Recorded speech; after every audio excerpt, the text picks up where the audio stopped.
দিনই শিক্ষা দিচ্ছে, মাংনা কোনদিন হয়? দিনই শিক্ষা দিচ্ছে।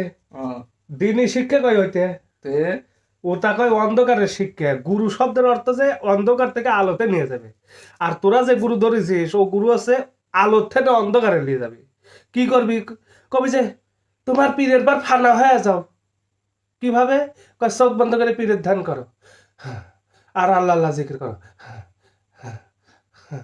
তারপরে আবার কি করবি?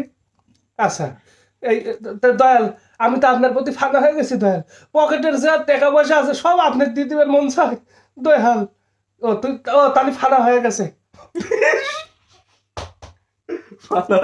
হ্যাঁ, পকেটের টাকা সব যান দিয়ে দিবেন মন চায় তাহলে মানে ফাঁকা হয়ে যায়। জায়গা জমি হ্যাঁ, বাড়ি যা ঘর আছে পরিবার সব সবার উপরে বাবা তোমার সব সব দিয়ে দিবেন মন চায়। আমার বলতে কিচ্ছু না। আমার বলতে কিছু নাই বাবা।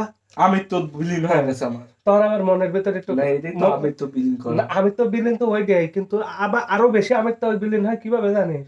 যা করবি বাবা, আমার তো পকেটের টাকা যেরকম আপনাকে দিয়ে আমি আপনার বার ফানা হয়ে গেছি বাবা, একই ভাবে বাবা আমার জমি জমা আপনাকে দিয়ে দিবেন ইচ্ছে করে বাবা। মনে হয় এই জায়গা আপনার নামে একটা দরবার খুলি বাবা। আপনার বার আমি এত ফানা হয়েছি, এই তো আর অল্প একটু তারপরে তুই ফানাফির রাসুলে চলে যাব। কেবল ফানাফির শেখ চলতেছে, এরপর যাব ফানাফির রাসুল। তাহলে ফানাফির শেখেই যদি এই কেরামতি দেখায়, পয়টার টেয়াও নাই জাগা জমিও নাই, ফানাফির রাসুলে যায় দেখবি দেউলি হয়ে গেছে, কিচ্ছু নাই।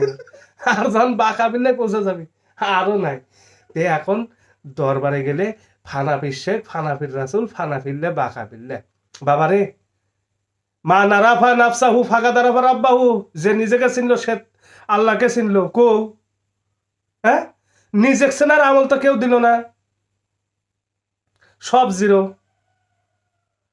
আল্লাহ কোরআনের ভিতর মিনিমাম 7 থেকে 8টা জায়গায় আরো বেশি হবে হয়তো তোমার নফস সম্পর্কে অবগত হও, তুমি তোমার নফস সম্পর্কে সচেতন হও, তুমি তোমার নফসের প্রতি যত্নবান হও। নফসকে চেনা জানা এবং গবেষণার জন্য কতগুলো আয়াত নাজিল করলো। হ্যাঁ, আর সেই নফস নিয়ে কোনো কথাই নাই। বাবারে, টাকা দিছি বান্ডিল ভরিয়ে সব টিয়া শেষ, আর হয়ে গেল ফানাফির শেখ।